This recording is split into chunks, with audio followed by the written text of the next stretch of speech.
Hello and welcome back to Star Wars Episode 5, The Empire Strikes Back, 9M6, 10M1, Carbon Freeze. Music by John Williams, orchestrated by Herb Spencer and Angela Morley. Just changing that, and yours truly on the reductions. So this is 1 hour 31 minutes and 16 seconds into the film, or thereabouts. And it's a stunning cue. It really is the emotional heart of the piece.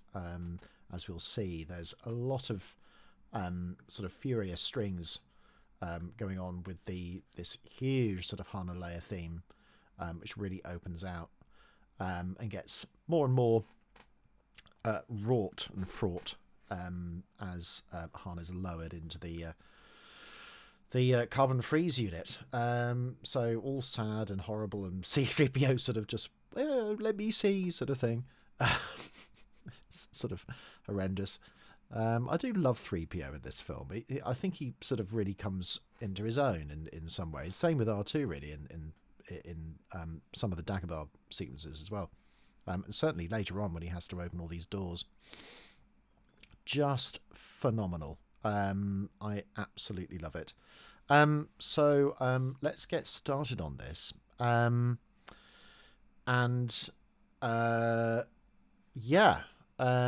In fact, before we do, Frank Lehman has just given me a little YouTube clip. The kiss. Yeah. Very good. Now the great moment. I love you. I know. What are you going to say? Yeah. I love you too. Violent. There's a love scene. We call it a love scene. It's actually a scene that leads to a kiss, which is the... Absolutely phenomenal.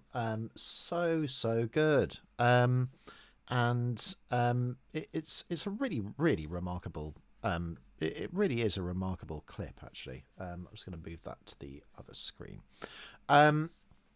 So interesting, his immediate emotive reaction to that, seeing it for the first time just on that Moviola machine.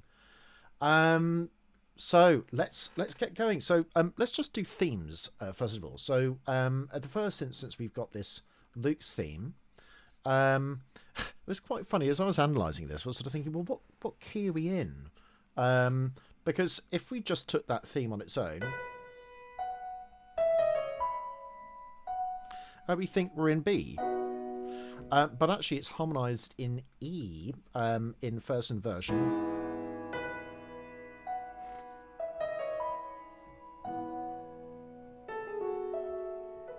So I suppose you could sort of argue, well, is it sort of B Mixolydian or not really? I mean, I've gone for E, really, and it's just a first inversion of the sort of chord 1. But I suppose you could interpret it as B Mixolydian as well.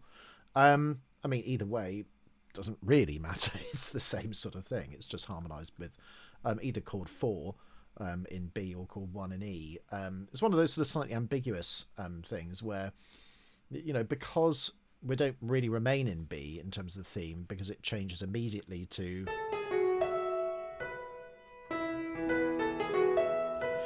You know, we can argue it's E, I think. So lots of different sort of reasons for that. I'd love the main theme. I mean, it's so simple. Upward fifth, but look at this. So inverted fifth, which is a fourth, with this sort of little bit of triplet in the middle. It's so simple, it's ridiculous, and yet it's one of the most iconic tunes ever written. And no, it's not King's Row. It's just completely different. It's just totally different. I mean, not totally different, but it's people go on about it, and I just don't really think it's particularly important. Who cares whether it is or not? It's irrelevant. So we've got also E major and the harp as well. So there's another little clue, I think. But we also have this G sharp pedal going through that whole sort of section. And then we've got flutes and E flat clarinet as well, just to give it a little bit of strength. And then the first horn comes in. So a little sort of imitation. And then this lovely sort of derived sort of motive from the end of the main theme.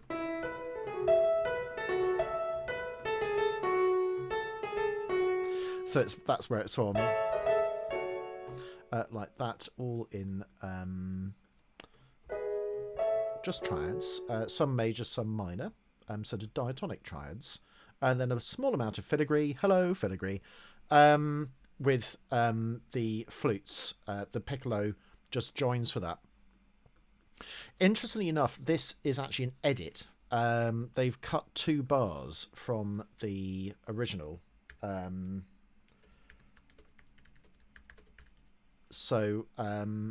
Whoops, didn't mean to do that.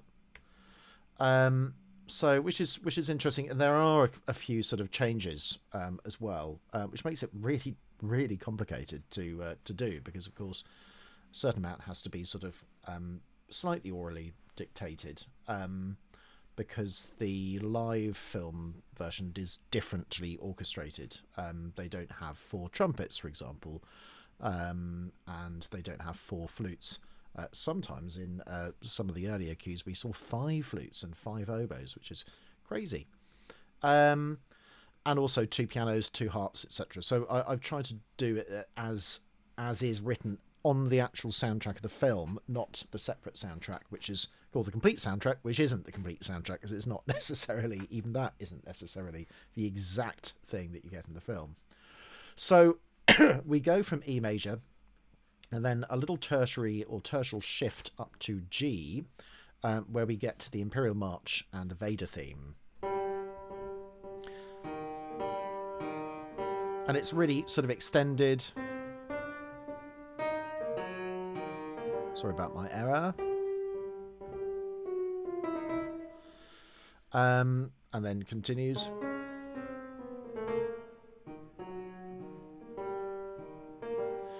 I remember as a small child sort of thinking, how does he get from like from there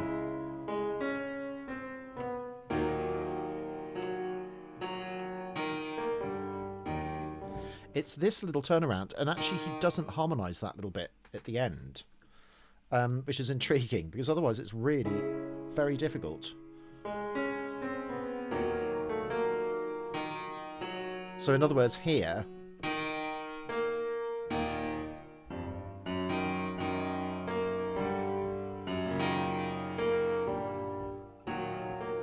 I guess it's by sort of means of thirds, but for a small child that's not obvious, especially when in school perhaps you're not really taught that. So also very faintly we can hear piano and harp on those. It's actually quite difficult to hear tonic pedals as well. And then we've got this sort of muffled drum, the bass drum, which is actually quite obvious at that point. Sort of really ominous and quite stark presentation of this film. It's always menacing when it comes through. And this is a completely one where that does happen. And then let's also not forget that we also have this G going through. So wonderful wrong note bass. Again, it's got a semitone. So I've done that as a C sharp minor over G rather than just because there's no other notice of that G natural anywhere else. So I haven't done a sort of sharp 4 at that point. Sharp 4. So then we've got sort of G, E flat minor over G. As well as that's our alpha chord sort of thing. I haven't written that again because it's not really a chord, it's just the G pedal, and then sort of unison really.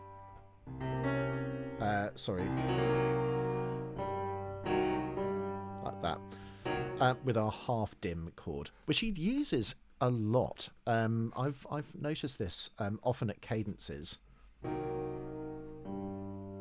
Like that, in place of a dominant. It's more of a sort of plagal ending. It's sort of rather, I suppose we could call it a passive cadence. I mean, that's probably just a sort of made up word, but it doesn't seem sort of active in the same way that perfect cadences are. So it's just a word I've sort of used, really. And then above that G pedal, we've got this sort of Lando's warning about Han being put into carbon freeze. Like that, above G. So I've done sort of little chord symbols for that. But it's a bit meaningless, but it just show you how different it is from G minor, apart from this one, which is actually B flat minor anyway. So yeah, sort of flat 2, and then a little échappé, like that. So I've just not even bothered doing that one. Ends in D flat minor, and then we got another wrong note bass, another 419 chord. So a major minor chord with a major 7th.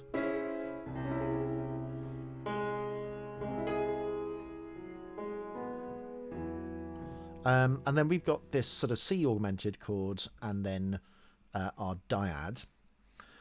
So although I was talking about themes before, I'm actually just sort of going through all of it, really, just because if you separate them out, sometimes it's a bit odd.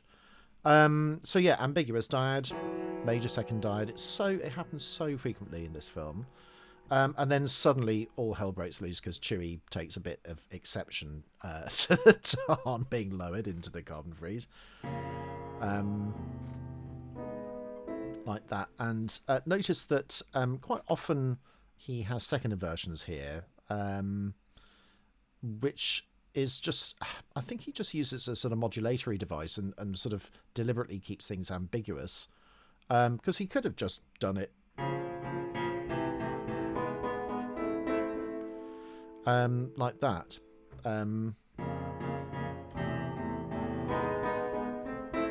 I think you just get a different sonority with trombones. I think that's part of it. And he does tend to keep at least a 4th between the whatever the last trombone is, whether it's trombone 4 or 3. And in this case, I think it's 3, just because it's indicated there. So that is something worth bearing in mind. And then to accentuate the transient or the attack of the sound, often you'll get pizzicato as well, which again, the sonority is very different.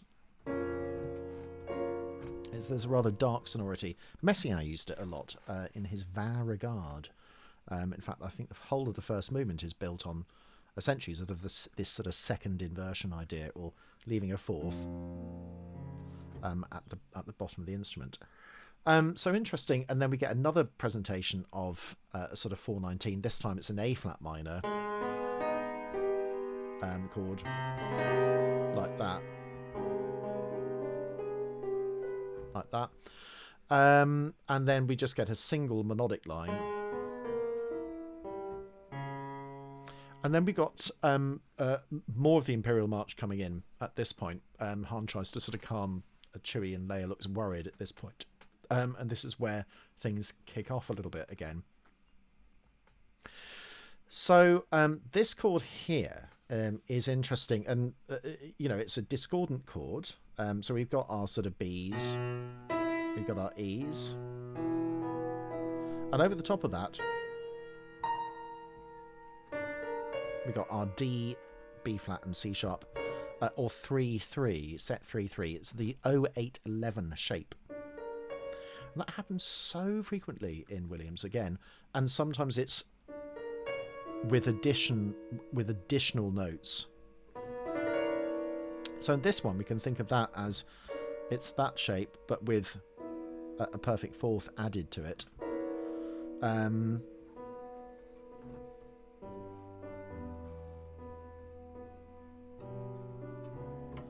And also a slightly more ominous bass line there, which actually follows the melody. It was sort of rare bit of sort of consecutive octaves at that point. And then it keeps going as well. But yeah, that chord is sort of really weird. So I've called it sort of a B minor with a major 11th, but kind of omit the 1st and its quartal. I don't know how helpful either one of those is. For me, the most helpful thing is the sonority of having that shape, and then the root note, you just go up 1 note and then down 4th. So we can try that with anything. It's that shape, root note, go up a major second, and then down a fourth. There we go. That's the sonority that we're looking for. So it's a nice little sort of chord shape to have up one's sleeve, especially when you want to be ambiguous. And also we're taking this as the bottom note is the, let's call it the tonic of a key that we don't really know what it is. I've called it sort of B minor, but really it could be anything. And it quickly changes. So more modulation. So at the end of that phrase, which is interesting, I don't think there's anything to be read into that upward fifth other than the fact that it's leading on to that chord as a little pivot note. So it becomes a sort of D augmented and then B minor chord in first inversion. And then C sharp sort of half diminished. Again, he's using that as a sort of a modulatory thing. Let's not even call that really a chord, it's just a passing note. And here we're expecting it to go to absolutely like that, but actually he's ending up on the dominant, and he really changes this voicing as well at this point. So I'm going very slowly at this point. So in a sort of B mixed mode, that just means it could be major, it could be minor, because it changes so much. Like that, is that major or minor? We don't know because it's so quartal.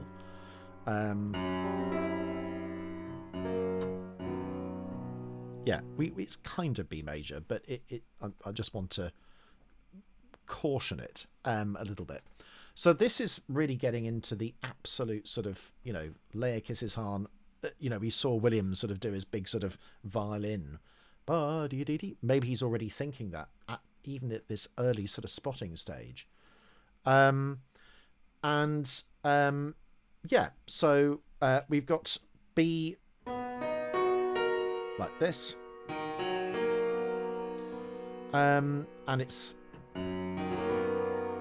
that chord, so B with a major seventh and F sharp. Now I'm interested to what jazzers call this, so I've put this on various sort of chord finders just because, you know, why not? So it's this familiar shape which to jazz pianists, I mean, they play that all the time. So this is a sort of F sharp sus chord with a flat 2, hence the G, and then an add sharp 5 as well. So that's kind of that D, or I suppose you could call it C double sharp. I don't know. I'm just calling it a quartal voicing. But it would be really interesting to know what jazzers call that.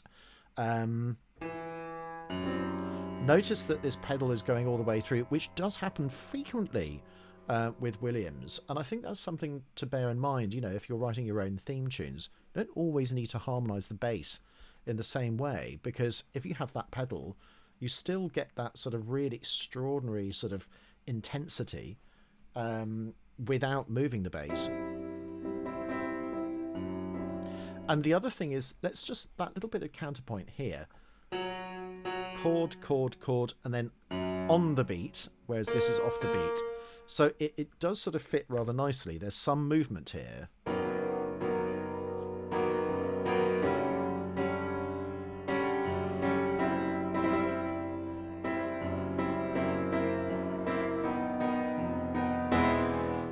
Yeah, and then it goes into an E with a flat 6. Amazing. Incredible sort of modulation at the end as well. So really, really wonderful. And it's harmonised differently to the usual one. Look at all these scampering strings as well. Let's also not forget that there's an A. You know, that really makes it very sort of, not quite atonal, but quite gnarly. As well, because there's all these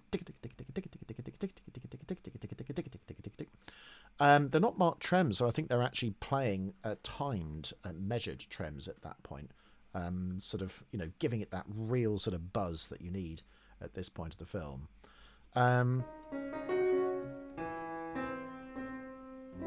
So C with an F sharp,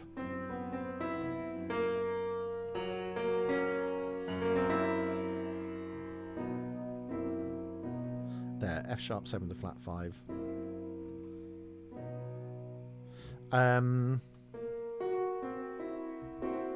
So it's almost like a sort of French 6 type sort of thing.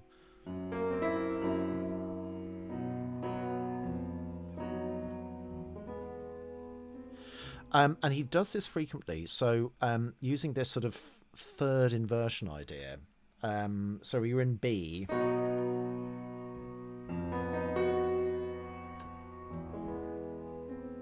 Like that. With a descending bass line. It's almost like a sort of tritone substitute. Which it is, really. Because we got B and the F is a tritone away. And there's little sort of small amounts of sort of clarinet as well. You don't really hear them.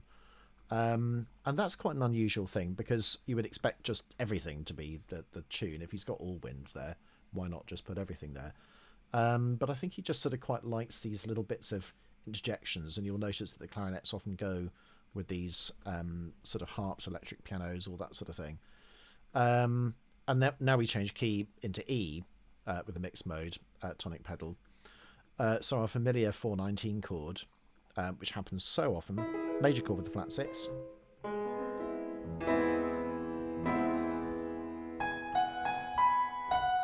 And here we got C major 7 with a sharp 11.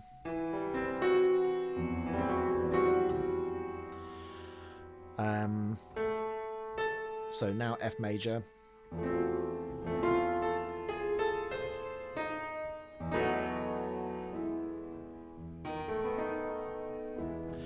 This is a retardation.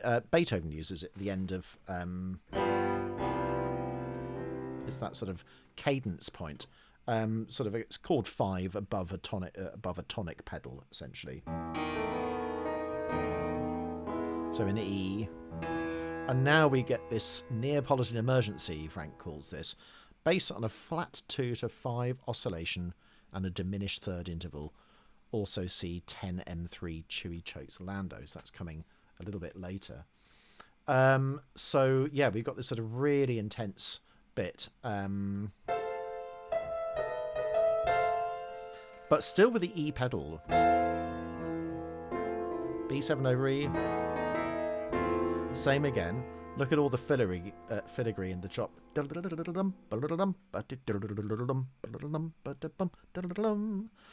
And then we got sort of Ed with a F and sharp 9 with an E. Don't know what I'm talking about here. Really gnarly.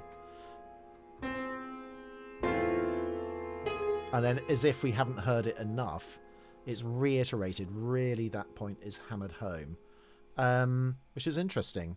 Bum da da da da 2 da da da dum bum 1 da dum dum ba dum bum 3 times. So we sort of had that sort of oscillation kind of 5 times.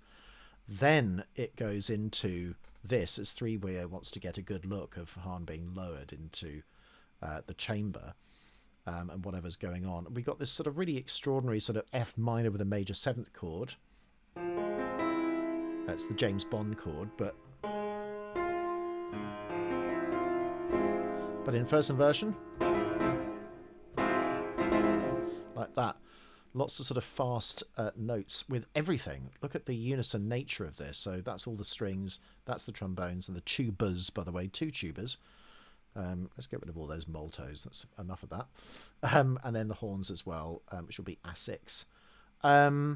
And that happens again 1, 2, 3, 4, 5 times again. Maybe there's some significance to that. I don't know. I think it's just, actually, it's not. It's just to cover the time. And then suddenly we're getting into da-da-dee-da-bum. So F minor Imperial March with a sort of C major 11. It's a quartal chord again. So it's that chord. So maybe jazz would call that C major 11, possibly. C chordal with an F harmony. Like that. And it subtly changes. So that becomes an E flat at that point.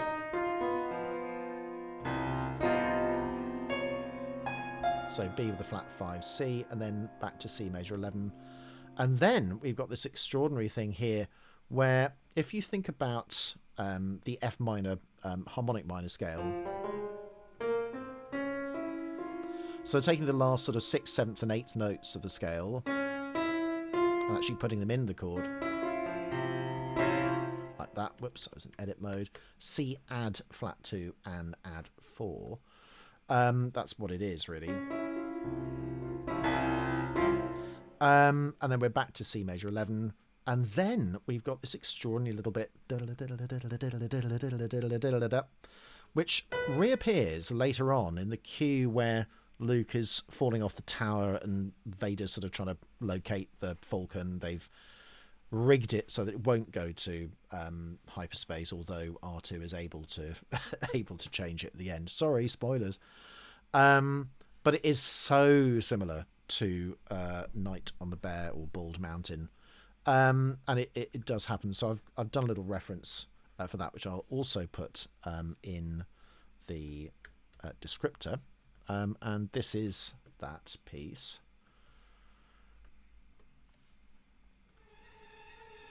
It's just that. I mean, nothing else. Bum bum bum bum bum is sort of Jaws, but this that's all that is. It's a very familiar piece to lots of people who would have grown up with cartoons and things like that. So it's almost identical. It's just up a different tone. And it's a sort of almost a sort of growing out of the Boba Fett theme in some ways, but I think in a sense it's just a separate sort of let's call it bit of passage work. So that does happen quite a lot later on. Then we've got this. So originally there was more music which Herb orchestrated, but actually we've got a sort of 12-second pause at that point. Where the cue then kicks in, and that's where Angela Morley's insert takes over. So there was new music written for this next bit.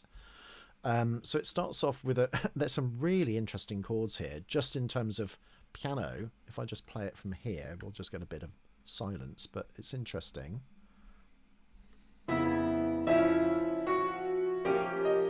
It's very, very discordant. Less discordant now.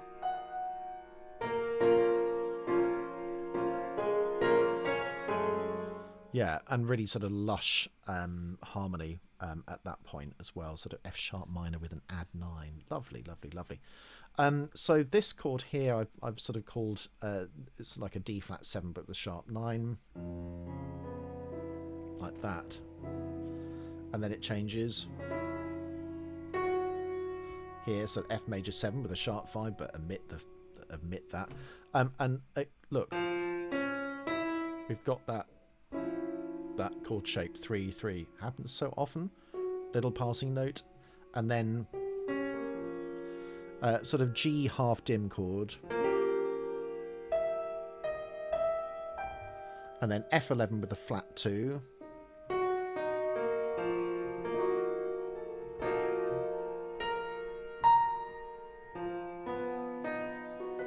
so B with a sharp 4.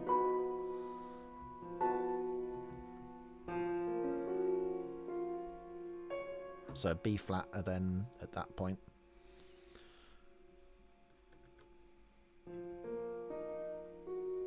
And then eventually it goes into B flat.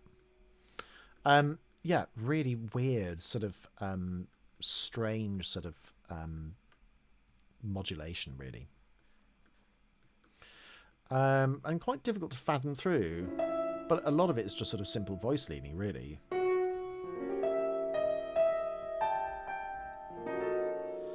Seeing what fits. Like that.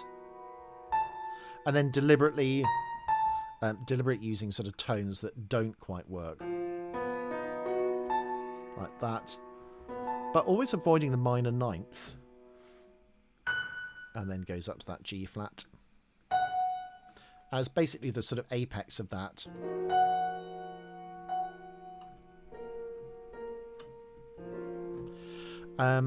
Starting the new theme on a second inversion. How many times have we seen that? So now we're in B flat minor.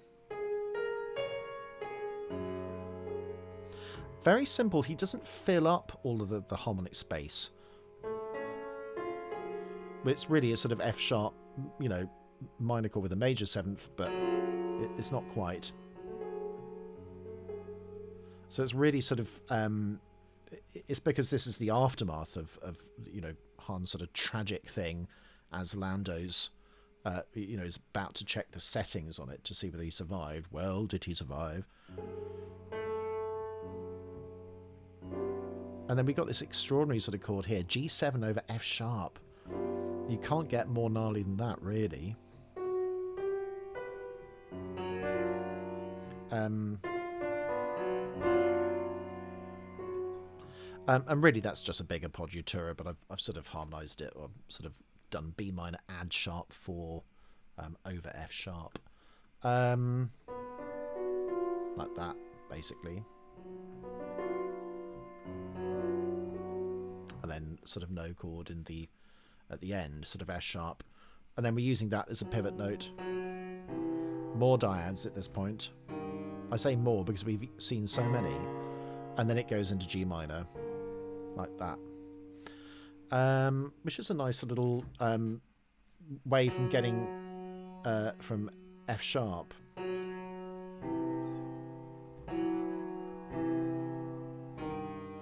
So what have we got? We got thirds, we got 6 thirds. And then that's amazing. Sort of G minor to F sharp minor with a C sharp in the bass. Yeah, so it's a sort of little semitonal shift. And I love that. That's really tense. Sort of going inwards, really. So this one is a semitone going outwards and inwards. Sorry, both in, but the outer notes both going inwards, if you see what I mean. But keeping the F sharp there and then letting it change. And then we got another C half dim chord. Like that. Where we got very stark Boba Fett at this point. So this is one of the subsidiary ones that Frank has detailed in his new spanking brilliant thematic catalogue. So we're in sort of no chord territory, but in B flat essentially. Let's just move that there. And there Vader sets the trap for Luke at this point, where so we see Boba Fett sort of, you know, thinking that he's taking part in all of this.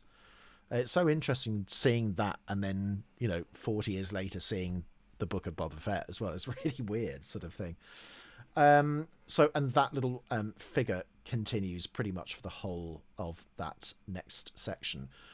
Let's not forget that we got that little bit of sort of rather sinister oboes in the woodwind at that point, and also horns.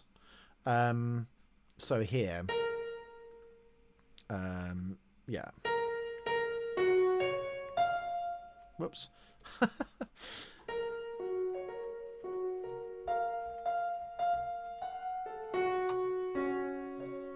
Like that. All the time that this sort of little B flat thing is going all the way through. And that really is until right at the very end, where we got that lovely sort of chord shape again. This one. So F major 7 with a flat 5 omit the third.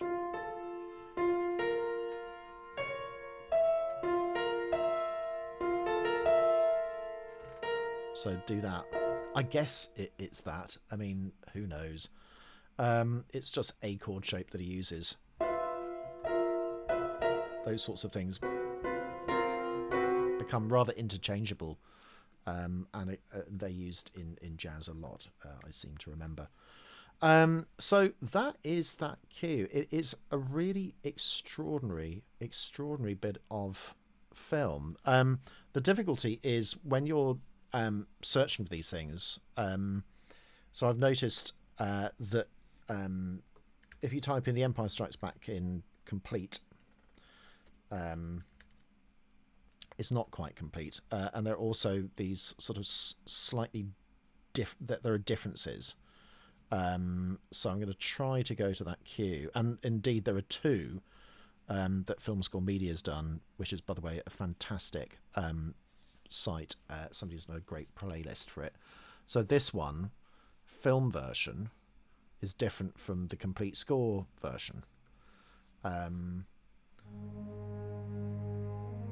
So that begins the same.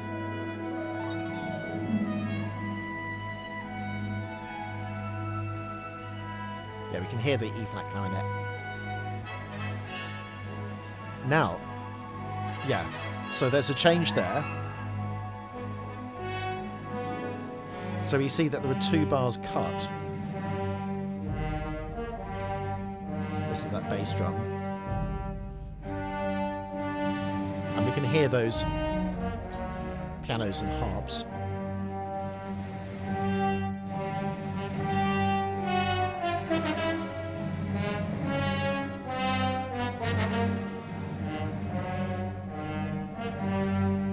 And I think some slight changes were made there as well. There we go.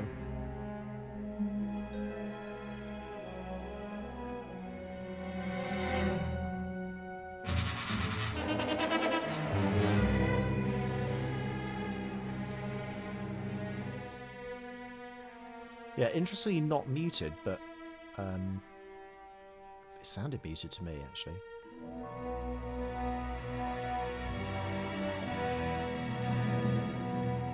It's interesting how certain notes really stick out, like the E stuck out for me.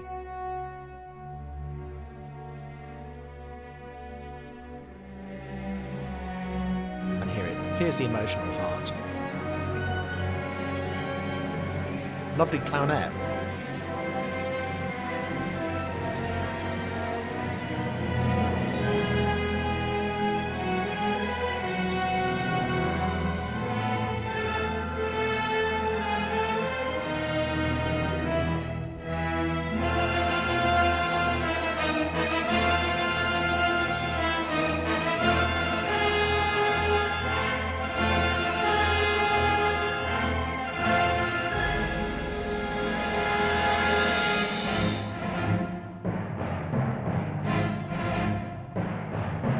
So this is another bit that's changed.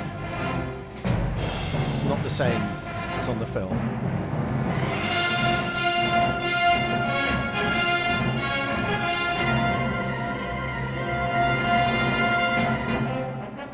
So this is the original music.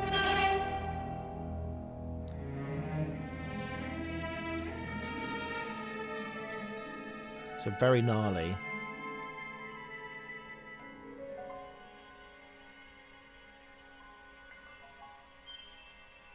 Very gnarly.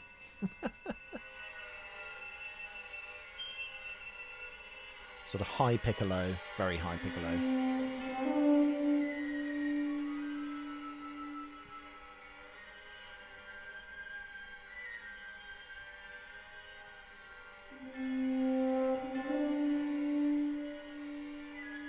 So interesting, those are horns, but they're coming from the right-hand side of the bit. Here it takes over. So isn't that interesting, sort of seeing how it takes over?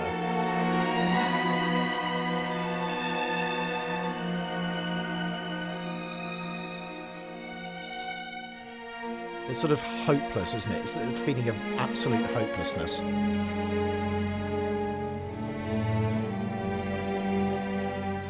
Really interesting chord there. We really get to notice that.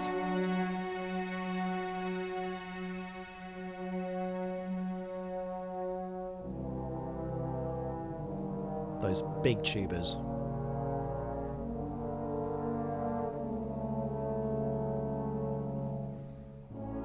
Love that you can hear the breath.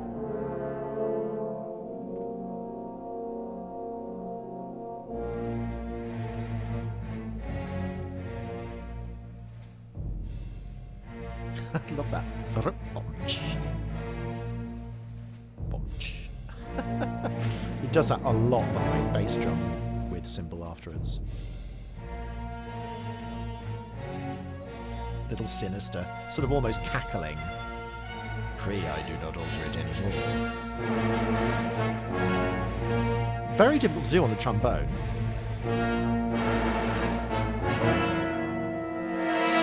And that's where I'm stopping it, because it goes immediately into the next cue. There's a big one of them, but it actually conjoins the next cue. So interesting to sort of hear it in situ again, looking at the, looking at the reduction as we go along. So I hope that was sort of interesting. I wanted to spend some time on this because, it's a phenomenal cue. So as with all of these things, once we reach the end, I'm going to sort of try to see where we're going and where we're heading. Well, we're heading towards the end of the film, really, and Luke's encounter, which is extremely important. So that was Herb's and Angela Morley's one. So now we've got 10M2, Luke pursues the captive, Chewie takes Lando through the window, losing a hand hyperspace. The big sort of classic, all of that battle stuff, there isn't any music on it. So interesting that decision must have been made quite early on. And the losing a hand basically starts with the fact that he loses the hand at the very beginning. And then we've got all of this to come as well. So I've finished the rest of the film, apart from the credits, in terms of full score. So I'm still sort of working my way through. But there's a huge amount of work. That to hyperspace cue is massive as well. And also we all have recognised that actually it's basically it sort of comes in with Luke's rescue as well. That's the same music. This is where it's from. So really interesting. And also, if you haven't done it yet, I do urge you to look at Frank's new thematic catalogue, so dated the 19th of March. There are so many sort of updated things. Obviously, it's for him to do, but if you look at the leitmotifs, they're a lot more detailed. And also, all of these sort of little tags and flourishes and progressions and all sorts of different things here. It's well worth just sort of spending some time with that. So a little plug for Frank there. And the other thing, of course, is Xanthe's phenomenal series on the Empire, where she gets fantastic guests on to talk about not just the music, obviously, but some of the sound design as well, which is really interesting. So again, I urge you to watch that show as well. So that brings an end to things, and I look very much forward to seeing you next time around.